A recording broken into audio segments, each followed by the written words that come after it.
ಬೆಂಗಳೂರಿನ ದರೋಡೆ ಪ್ರಕರಣದ ತನಿಖೆಯನ್ನ ಪೊಲೀಸರು ತೀವ್ರಗೊಳಿಸಿದ್ದಾರೆ. ದರೋಡೆ ಪ್ರಕರಣದ ಪ್ರಮುಖ ಕಿಂಗ್ ಪಿನ್ ಗಳಿಗೆ ಪೊಲೀಸರು ತೀವ್ರ ಶೋಧ ಮಾಡುತ್ತಿದ್ದಾರೆ. ಈಗಾಗಲೇ ಇಬ್ಬರು ಪ್ರಮುಖ ಆರೋಪಿಗಳ ಮಾಹಿತಿ ಕೂಡ ಪೊಲೀಸರು ಪತ್ತೆ ಹಚ್ಚಿದ್ದು, ಚಿತ್ತೂರು ಮೂಲದ ವ್ಯಕ್ತಿ ದರೋಡೆಯ ಕಿಂಗ್ ಪಿನ್ ಅನ್ನೋದು ಬೆಳಕಿಗೆ ಬಂದಿದೆ.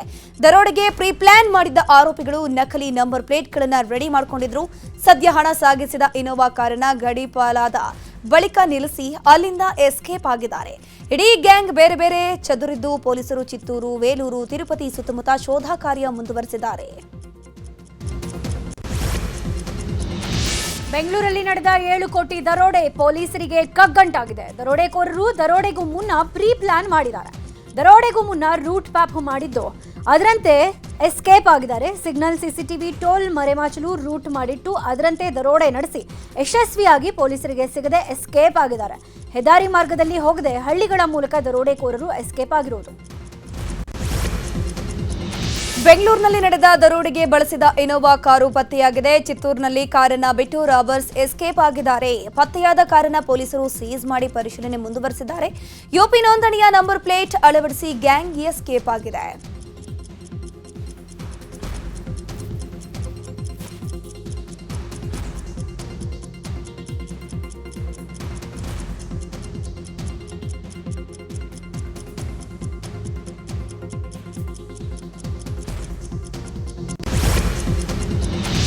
ಏಳು ಕೋಟಿ ದರೋಡೆ ಸಂಬಂಧ ಪೊಲೀಸರು ಈಗಾಗಲೇ 7 ಮಂದಿಯನ್ನ ವಶಕ್ಕೆ ಪಡ್ಕೊಂಡಿದ್ದಾರೆ. 7 ಜನರನ್ನ ಠಾಣೆಯಲ್ಲಿಟ್ಟು ತೀವ್ರ ವಿಚಾರಣೆ ಮಾಡ್ತಿದ್ದಾರೆ. ಕಳ್ಳತನ ಆಗಿರುವ ಸಿಎಂಎಸ್ ವಾಹನದ ಸಿಬ್ಬಂದಿ, ಇನೋವಾ ಕಾರ್ ನೀಡಿದ್ದ ಇಬ್ರು, ಸಿಎಂಎಸ್ ಕಂಪನಿಯ ಓರ್ವ ಮಾಜಿ ಸಿಬ್ಬಂದಿ ಸೇರಿದಂತೆ 7 ಜನರನ್ನ ಪೊಲೀಸರು ವಶಕ್ಕೆ ಪಡೆದಿದ್ದು ವಿಚಾರಣೆ ನಡೆಸುತ್ತಿದ್ದಾರೆ.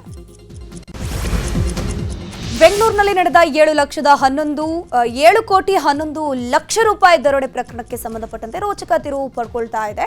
ಈ ಪ್ರಕರಣದಲ್ಲಿ ಪೊಲೀಸರ ಕೈವಾಡ ಇರೋ ಶಂಕೆ ವ್ಯಕ್ತವಾಗಿದ್ದು, ದರೋಡೆಕೋರರೊಂದಿಗೆ ನಿರಂತರ ಸಂಪರ್ಕದಿಂದ ಆರೋಪದ ಮೇಲೆ ಗೋವಿಂದಪುರ ಠಾಣೆಯ ಕಾನ್ಸ್ಟೇಬಲ್ ಅಣ್ಣಪ್ಪ ನಾಯಕನನ್ನ ವಿಚಾರಣೆಗೆ ವಶಕ್ಕೆ ಪಡೆಯಲಾಗಿದೆ.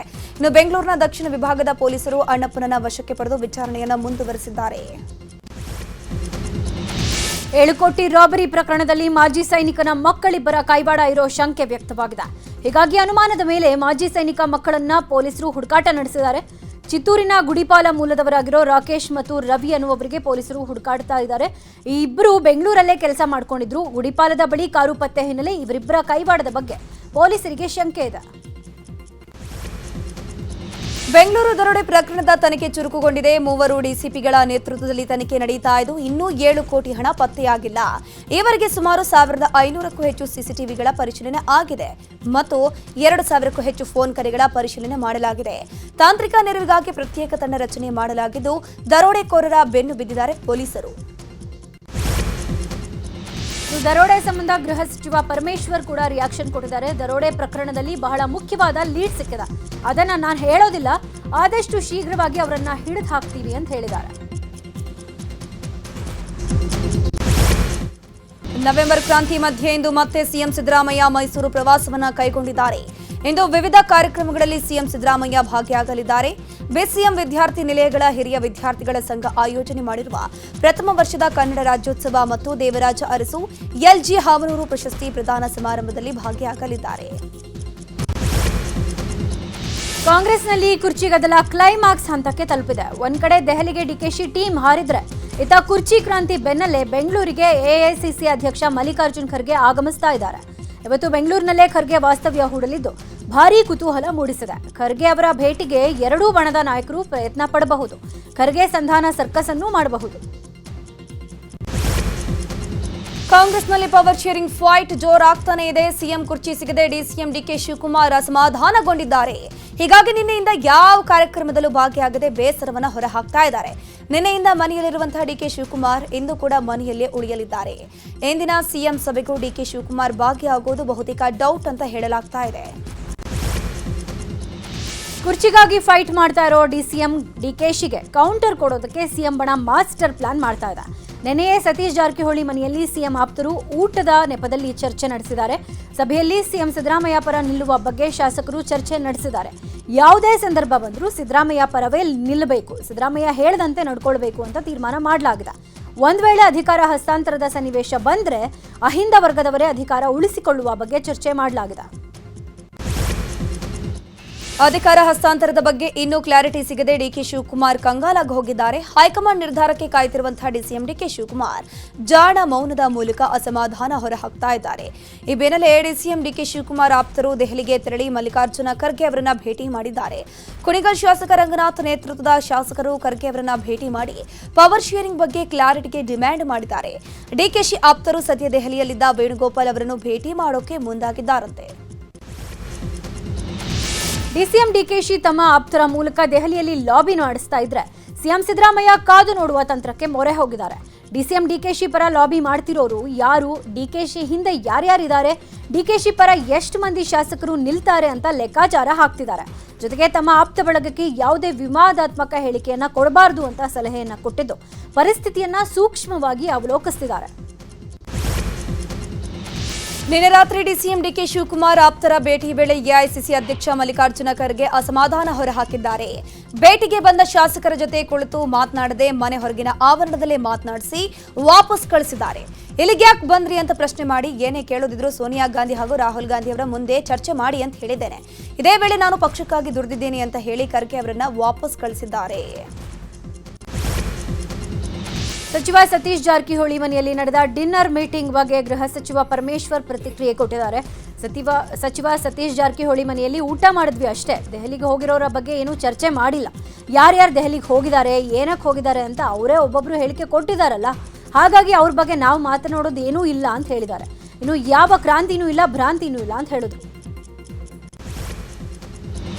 ಕಾಂಗ್ರೆಸ್ನಲ್ಲಿ ಪವರ್ ಶೇರಿಂಗ್ ಫೈಟ್ ನಡೀತಾ ಇದ್ರೆ ಇತ್ತ ಮಾಲೂರು ಶಾಸಕ ಕೆವೈ ನಂಜೇಗೌಡ ನಾನು ಮಂತ್ರಿ ಸ್ಥಾನದ ಆಕಾಂಕ್ಷಿ, ಹೊಸ ಶಾಸಕರಿಗೆ ಅವಕಾಶ ಸಿಗಬೇಕಿದೆ ಅಂತ ಹೇಳಿದ್ದಾರೆ. ಜಿಲ್ಲೆಯ ಶಾಸಕರಾದ ರೂಪಾ ಶಶಿಧರ್, ಎಸ್ಎನ್ ನಾರಾಯಣಸ್ವಾಮಿಗೆ ನಿಗಮ ಮಂಡಳಿ ನೀಡಿದ್ದಾರೆ. ಇನ್ನು ನಾನು ದೆಹಲಿಗೆ ಹೋಗಲ್ಲ, ನನಗೆ ಹೈಕಮಾಂಡ್ ಇರೋದು ಕರ್ನಾಟಕದಲ್ಲಿ. ಸಿಎಂ ಸಿದ್ದರಾಮಯ್ಯ, ಡಿಕೆ ಶಿವಕುಮಾರ್ ನನ್ನ ಹೈಕಮಾಂಡ್ ಅಂತ ಹೇಳಿದ್ದಾರೆ.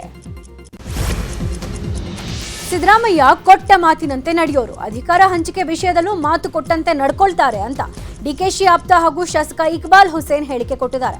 ನಾಳೆ ನಾನು ಹಾಗೂ ಮದ್ದೂರು ಶಾಸಕ ಕದಲೂರು ಉದಯ್ ದೆಹಲಿಗೆ ಹೋಗ್ತಿದ್ದೇವೆ. ಹೈಕಮಾಂಡ್ ನಾಯಕರನ್ನ ಭೇಟಿಯಾಗಿ ಡಿಕೆಶಿಗೆ ಅವಕಾಶ ಮಾಡಿಕೊಡ್ಬೇಕು ಅಂತ ಕೇಳ್ತೇವೆ ಅಂತ ಹೇಳಿದ್ದಾರೆ. ಇನ್ನು ಡಿಕೆಶಿ ಕೂಡ ಪಕ್ಷವನ್ನು ಅಧಿಕಾರಕ್ಕೆ ತಂದವರು, ಅವರಿಗೂ ಅವಕಾಶ ಕೊಡಬೇಕು ಅಂತ ಹೇಳಿದ್ರು. ಈಗ ರಾಜಕೀಯ ವಲಯದ ಪ್ರಮುಖ ವಿದ್ಯಮಾನಗಳನ್ನು ಕ್ವಿಕ್ ಆಗಿ ನೋಡ್ತಾ ಹೋಗೋಣ. ರಾಜ್ಯ ಬಿಜೆಪಿಯಲ್ಲೂ ಅಸಮಾಧಾನ ಭುಗಿಲೇಳ್ತಾ ಇದೆ. ನಿನ್ನೆಯಷ್ಟೇ ರೆಬೆಲ್ಸ್ ಸಭೆ ಮಾಡ್ತಾ ಇದ್ದಂತೆ ಇಂದು ಬಿವೈ ವಿಜಯೇಂದ್ರ ದೆಹಲಿಗೆ ತೆರಳಿದ್ದಾರೆ. ಬಿಹಾರದಲ್ಲಿ ಎನ್ಡಿಎ ಗೆಲುವು ಸಾಧಿಸಿದ್ದಕ್ಕೆ ಅಭಿನಂದಿಸೋಕೆ ವರಿಷ್ಠರನ್ನ ಭೇಟಿ ಮಾಡ್ತಾ ಇದ್ದಾರೆ. ಇದೇ ವೇಳೆ ಕೇಂದ್ರ ಗೃಹ ಸಚಿವ ಅಮಿತ್ ಶಾ ಬಿಜೆಪಿಯ ರಾಷ್ಟ್ರೀಯ ಅಧ್ಯಕ್ಷ ಜೆಪಿ ನಡ್ಡಾ ಭೇಟಿ ಮಾಡಿ ನನ್ನನ್ನೇ ರಾಜ್ಯಾಧ್ಯಕ್ಷರನ್ನಾಗಿ ಮುಂದುವರಿಸುವ ಬಗ್ಗೆ ಚರ್ಚೆ ನಡೆಸಲಿದ್ದಾರೆ. ಮಹದೇವಪುರದಲ್ಲಿ ಮತಗಳ್ಳತನ ಆರೋಪ ಪ್ರಕರಣ ಸಂಬಂಧ ಎಲೆಕ್ಟ್ರಾನಿಕ್ ಸಿಟಿ ಪೊಲೀಸ್ ಠಾಣೆಯಲ್ಲಿ ಎಫ್ಐಆರ್ ದಾಖಲಾಗಿದೆ. ರಾಜು ಅನ್ನೋರು ದೂರನ್ನ ನೀಡಿದ್ದು ಸಮಗ್ರ ತನಿಖೆ ನಡೆಸಬೇಕು ಅಂತ ಮನವಿ ಮಾಡಿದ್ದಾರೆ. ಮಹದೇವಪುರದಲ್ಲಿ ಓಡ್ ಚೋರಿ ಪ್ರಕರಣವನ್ನ ರಾಹುಲ್ ಗಾಂಧಿ ಬಯಲಿಗೆಳೆದಿದ್ರು. ಇಂದು ಕೋಲಾರ ಉಸ್ತುವಾರಿ ಸಚಿವ ಭೈರತಿ ಸುರೇಶ್ ಕೋಲಾರ ಪ್ರವಾಸವನ್ನ ಕೈಗೊಂಡಿದ್ದಾರೆ. ಬೆಳಗ್ಗೆ 10:30ರಿಂದ ಸಂಜೆ 4 ಗಂಟೆವರೆಗೂ ಜಿಲ್ಲಾ ಪಂಚಾಯಿತಿ ಸಭಾಂಗಣದಲ್ಲಿ ಕೆಡಿಪಿ ಸಭೆ ಆಗುತ್ತೆ. ಆ ಸಭೆಯಲ್ಲಿ ಅವರು ಭಾಗಿಯಾಗ್ತಾರೆ. ಸಭೆಯಲ್ಲಿ ಅರಣ್ಯ ಇಲಾಖೆ ಒತ್ತುವರಿ ತಿರುವು ಕಾರ್ಯದ ಬಗ್ಗೆ ಶಾಸಕರು ಅಸಮಾಧಾನ ಹೊರಹಾಕುವ ಸಾಧ್ಯತೆ ಕೂಡ ಇದೆ. ಮಂಡ್ಯ ಡಿಸಿಸಿ ಬ್ಯಾಂಕ್ ಅಧ್ಯಕ್ಷ ಉಪಾಧ್ಯಕ್ಷರ ಚುನಾವಣೆ ಇವತ್ತು ನಡೆಯಲಿದೆ. ಡಿಸಿಸಿ ಬ್ಯಾಂಕ್ ಗದ್ದುಗೆ ಕಾಂಗ್ರೆಸ್ ವಶವಾಗುವ ಸಾಧ್ಯತೆ ಇದೆ. ಒಟ್ಟು 12 ನಿರ್ದೇಶಕ ಸ್ಥಾನಗಳ ಪೈಕಿ 11ರಲ್ಲಿ ಕಾಂಗ್ರೆಸ್ ಬೆಂಬಲಿತ ಸದಸ್ಯರೇ ಗೆದ್ದಿದ್ದಾರೆ. ಅಧ್ಯಕ್ಷರಾಗಿ ಚಲುವರಾಯಸ್ವಾಮಿ ಪುತ್ರ ಸಚಿನ್ ಚಲುವರಾಯಸ್ವಾಮಿ, ಉಪಾಧ್ಯಕ್ಷರಾಗಿ ಸಿ ಚಲುವರಾಜು ಹೆಸರು ಆಯ್ಕೆಯಾಗುವ ಸಾಧ್ಯತೆ ಇದೆ. ಇನ್ನು ಅಪೆಕ್ಸ್ ಬ್ಯಾಂಕ್ ಪ್ರತಿನಿಧಿಯಾಗಿ ಶಾಸಕ ನರೇಂದ್ರ ಸ್ವಾಮಿ ಹೆಸರು ಫೈನಲ್ ಮಾಡಲಾಗಿದೆ. ಜೆಡಿಎಸ್ ಪಕ್ಷಕ್ಕೆ 25 ವರ್ಷ ಪೂರೈಸಿದ ಹಿನ್ನೆಲೆ ಇಂದು ಮತ್ತು ನಾಳೆ ರಜತ ಮಹೋತ್ಸವ ಕಾರ್ಯಕ್ರಮ ನಡೆಯಲಿದೆ. ಜೆಡಿಎಸ್ ಕಚೇರಿ ಜೆಪಿ ಭವನದಲ್ಲಿ ಕಾರ್ಯಕ್ರಮ ನಡೆಯಲಿರುವಂಥದ್ದು. ಕಾರ್ಯಕ್ರಮದಲ್ಲಿ ಮಾಜಿ ಪ್ರಧಾನಿ ದೇವೇಗೌಡರು, ಕೇಂದ್ರ ಸಚಿವ ಕುಮಾರಸ್ವಾಮಿ, ಯುವ ಘಟಕದ ಅಧ್ಯಕ್ಷ ನಿಖಿಲ್ ಕುಮಾರಸ್ವಾಮಿ ಭಾಗಿಯಾಗಲಿದ್ದಾರೆ. ರಜತ ಮಹೋತ್ಸವದಲ್ಲಿಯೇ ಜೆಡಿಎಸ್ಗೆ ಹೊಸ ಅಧ್ಯಕ್ಷರ ನೇಮಕದ ಸಾಧ್ಯತೆ ಇದೆ. ರಾಜ್ಯದ ಉಳಿದ ಸುದ್ದಿಗಳನ್ನು ನೋಡೋಣ. ಮೈಸೂರಿನ ಕುವೆಂಪು ನಗರದಲ್ಲಿರುವ ಸಿಎಂ ಸಿದ್ದರಾಮಯ್ಯ ಮನೆಗೆ ಇನ್ನೂ ವಿದ್ಯುತ್ ಸೌಲಭ್ಯ ಸಿಕ್ಕೇ ಇಲ್ಲ. ಹೊಸ ಕಟ್ಟಡಗಳಿಗೆ ವಿದ್ಯುತ್ ಸಂಪರ್ಕ ನೀಡೋದಕ್ಕೆ ರೂಲ್ಸ್ ಅಡ್ಡಿ ಆಗ್ತಾ ಇದೆ. ನಕ್ಷೆ, ಮಂಜೂರಾತಿ, ಸ್ವಾಧೀನಾನುಭವ ಪ್ರಮಾಣ ಪತ್ರ ಕಡ್ಡಾಯ ಮಾಡಿರುವ ಕಾರಣ ವಿದ್ಯುತ್ ಸಂಪರ್ಕ ಇನ್ನೂ ಸಿಕ್ಕಿಲ್ಲ. ಮೆಕ್ಕೆಜೋಳ ಖರೀದಿ ಸಂಬಂಧ ಸಿಎಂ ಸಿದ್ದರಾಮಯ್ಯ ಕೆಲ ಹೊತ್ತಲ್ಲೇ ಮಹತ್ವದ ಸಭೆ ನಡೆಸಲಿದ್ದಾರೆ. ಕಾವೇರಿ ನಿವಾಸದಲ್ಲಿ ಬೆಳಗ್ಗೆ 10:30 ಸುಮಾರಿಗೆ ಸಭೆಯನ್ನು ಕರೆದಿದ್ದು ಸಭೆಯಲ್ಲಿ ವಿವಿಧ ಇಲಾಖೆಗಳ ಸಚಿವರು ಪಾಲ್ಗೊಳ್ತಾರೆ. ಇನ್ನು ಕೆಲವೇ ಕ್ಷಣದಲ್ಲಿ ಸಭೆ ಕೂಡ ಆರಂಭ ಆಗುತ್ತೆ. ಆದರೆ ಕೃಷಿ ಸಚಿವರು ದೆಹಲಿಯಲ್ಲಿ ಇರೋದ್ರಿಂದ ಸಭೆಗೆ ಬರೋದು ಡೌಟ್ ಎನ್ನಲಾಗ್ತಾ ಇದೆ. ಕೊಪ್ಪಳದ ಮುದ್ದಾಬಳಿಯಲ್ಲಿ ರೈತರು ಕಷ್ಟಪಟ್ಟು ಬೆಳೆದಿದ್ದು 7 ಕ್ವಿಂಟಾಲ್ ಮೆಕ್ಕೆಜೋಳವನ್ನ ಕಳ್ಳರು ಕಳ್ತನ ಮಾಡಿದ್ದಾರೆ. ಹ್ಯಾಟಿ ಮುಂಡರ್ಗಿ ರಸ್ತೆಯಲ್ಲಿ ಒಣಗಿಸಲು ಹಾಕಿದ್ದ ಮೆಕ್ಕೆಜೋಳವನ್ನ ಖದೀಮರು ಹೊತ್ತೊಯ್ದಿದ್ದಾರೆ. ಈ ಬಗ್ಗೆ ಕೊಪ್ಪಳ ಪೊಲೀಸ್ ಠಾಣೆಯಲ್ಲಿ ಪ್ರಕರಣ ದಾಖಲಾಗಿದೆ. ಸಾಕಿದ ಹಸುವನ್ನೇ ಮಾರಿ ರೈತನೊಬ್ಬ ಆರ್ಟಿಐ ಮೂಲಕ ರಾಶಿ ದಾಖಲೆ ಪಡೆದಿದ್ದಾನೆ. ಹಾಸನ ಜಿಲ್ಲೆ ಅರಕಲಗೂಡು ತಾಲೂಕಿನ ಬಸವನಹಳ್ಳಿ ಕೊಪ್ಪಲು ಗ್ರಾಮದ ರೈತ ರವಿ ಈ ಮೂಲಕ ವಿಭಿನ್ನವಾಗಿ ಹೋರಾಟ ಮಾಡುತ್ತಿದ್ದಾರೆ. ಕಾಳಿನಹಳ್ಳಿ ಪಂಚಾಯಿತಿಯಲ್ಲಿ 2020ರಿಂದ 25ರವರೆಗೆ ನಡೆದಿರುವ ನರೇಗಾ ಕಾಮಗಾರಿ ಮತ್ತು 15ನೇ ಹಣಕಾಸಿನ ಯೋಜನೆ ಬಗ್ಗೆ ದಾಖಲೆ ಕೇಳಿದ್ದಾರೆ. ಇದಕ್ಕೆ 16,000 ದಾಖಲೆಯ ಪ್ರತಿಗಳಿವೆ ಅಂತ ಪಿಡಿಒ ಉತ್ತರ ನೀಡಿದ್ದು, ಇದಕ್ಕೆ 32,000 ಶುಲ್ಕ ಕಟ್ಟುವಂತೆ ಹೇಳಿದ್ದಾರೆ. ಇದರಿಂದ ಶುಲ್ಕ ಕಟ್ಟೋಕೆ ಸಾಕಿದ ಹಸುವನ್ನೇ ಮಾರಾಟ ಮಾಡಿ ಶುಲ್ಕ ಕಟ್ಟಿ ದಾಖಲೆ ಪಡೆದಿದ್ದಾರೆ. ಇತ್ತ ಸಾವಿರಾರು ಪುಟಗಳ ದಾಖಲೆ ಪಡೆದಿದ್ದಕ್ಕೆ ರವಿ ವಿರುದ್ಧವೇ ಕೆಲವರು ದೂರನ್ನ ಕೊಟ್ಟಿದ್ದಾರೆ. ಅಧಿಕಾರಿಗಳಿಗೆ ಸಮಸ್ಯೆ ಮಾಡುವವರಿಂದಲೇ ದಾಖಲೆ ಕೇಳಿದ್ದಾರೆ ಅಂತ ದೂರು ನೀಡಲಾಗಿದೆ. ನಿಯಮ ಉಲ್ಲಂಘಿಸಿದ ಖಾಸಗಿ ಶಾಲಾ ಬಸ್ ಚಾಲಕರಿಗೆ ಆರ್ಟಿಒ ಶಾಕ್ ಕೊಟ್ಟಿದೆ. ಇನ್ಶೂರೆನ್ಸ್ ಎಫ್ಸಿ ಇಲ್ಲದೆ ನಿಯಮ ಪಾಲಿಸದ ಖಾಸಗಿ ಶಾಲೆಯ ಬಸ್ಗಳನ್ನು ಬೆಂಗಳೂರಿನ ಆರ್ಟಿಒ ಅಧಿಕಾರಿಗಳು ಜಪ್ತಿ ಮಾಡಿದ್ದಾರೆ. ಶಿವಮೊಗ್ಗದ ಪ್ರಸಿದ್ಧ ಚಂದ್ರಗುತ್ತಿಯ ಶ್ರೀ ರೇಣುಕಾಂಬ ದೇವಸ್ಥಾನದಲ್ಲಿ ಕಾರ್ತಿಕ ಮಾಸದ ಲಕ್ಷ ದೀಪೋತ್ಸವ ವಿಜೃಂಭಣೆಯಿಂದ ಜರುಗಿದೆ. ಸಾವಿರಾರು ಭಕ್ತರು ಪುಷ್ಪಾಲಂಕಾರದೊಂದಿಗೆ ಲಕ್ಷ ದೀಪಗಳನ್ನು ಹಚ್ಚಿ ಸಂಭ್ರಮ ಪಟ್ಟಿದ್ದಾರೆ. ಬೆಳಗಾವಿಯಲ್ಲಿ ಇಂದಿನಿಂದ 3 ದಿನ ನ್ಯೂಸ್ 18 ಕರುನಾಡ ಹಬ್ಬ ನಡೆಯಲಿದೆ. ಶ್ರೀನಗರದ ಪಾಲಿಕೆ ಆಟದ ಮೈದಾನದಲ್ಲಿ ಕರುನಾಡ ಹಬ್ಬ ನಡೆಯಲಿದ್ದು ಅನೇಕ ಕಾರ್ಯಕ್ರಮಗಳನ್ನು ಆಯೋಜನೆ ಮಾಡಲಾಗಿದೆ. ಇಂದು ಸಂಜೆ 5 ಕಾರ್ಯಕ್ರಮಕ್ಕೆ ಚಾಲನೆ ನೀಡಲಾಗುತ್ತೆ. ಶಾಸಕ ಆಸಿಫ್ ಸೇಠ್, ಮೇಯರ್ ಮಂಗೇಶ್ ಪವಾರ್ ನ್ಯೂಸ್ 18 ಕರುನಾಡ ಹಬ್ಬಕ್ಕೆ ಚಾಲನೆ ನೀಡಲಿದ್ದಾರೆ. 3 ದಿನ ಅಡುಗೆ ಸ್ಪರ್ಧೆ, ಭಜನಾ ಸ್ಪರ್ಧೆ ಹಾಗೂ ರಸಮಂಜರಿ ಕಾರ್ಯಕ್ರಮ ಸೇರಿ ವೈವಿಧ್ಯಮಯ ಕಾರ್ಯಕ್ರಮಗಳ ಆಯೋಜನೆ ಮಾಡಲಾಗಿದೆ. ಬಿಜೆಪಿ ಮುಖಂಡ ಮಣಿಕಂಠ ರಾಠೋಡ್ನನ್ನ ಕೊಲೆ ಯತ್ನ ಆರೋಪದಡಿ ಕಲಬುರಗಿಯ ನೆಲೋಗಿ ಪೊಲೀಸರು ಬಂಧಿಸಿ ಜೈಲಿಗೆ ಕಳುಹಿಸಿದ್ದಾರೆ. ನಾಟಿ ಔಷಧಿ ಕೊಡ್ತಾ ಇದ್ದ ರಶೀದ್ ಮುತ್ಯಾ ಬಂಧನಕ್ಕೆ ಮಣಿಕಂಠ ಆಗ್ರಹಿಸಿದ್ದು ಆತನ ಗ್ರಾಮಕ್ಕೆ ತೆರಳಿ ಹೈ ಡ್ರಾಮಾ ನಡೆಸಿದ್ದ. ಈ ವೇಳೆ ರಶೀದ್ ಮುತ್ಯಾ ಕಾರು ಚಾಲಕನ ತಲೆಗೆ ಕಲ್ಲೇಟು ಬಿದ್ದಿತ್ತು. ಇದೇ ಪ್ರಕರಣದಲ್ಲಿ ಮಣಿಕಂಠ ರಾಠೋಡ್ನನ್ನ ಬಂಧಿಸಲಾಗಿದೆ.